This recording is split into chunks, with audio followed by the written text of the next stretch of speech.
May mga pagkakataon na ang ilang mga bagay ay tila may malakas na emosyonal na kahulugan, na parang mayroon silang mga alaalang konektado sa mga nakaraang karanasan.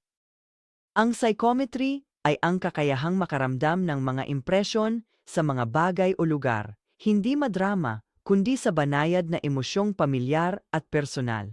Nakakaaliw ito dahil ibig sabihin nito ang mga karanasan ay may bakas at hindi lang nawawala. Baka napansin mo na ito sa araw-araw. Ang litrato, alahas o lugar ay maaaring magbalik ng malinaw na alaala na nagpapaalala sa mga sandaling humubog sa iyo. Ang mga reaksyong ito ay natural, na sumasalamin sa lalim ng ugnayan ng karanasan sa kapaligiran at mahahalagang gamit. Hinihikayat ka ng psychometry na ituring ang mga tugon na ito na hindi lang tsamba. Paalala ito na ang buhay mo ay mahalaga at tuloy-tuloy.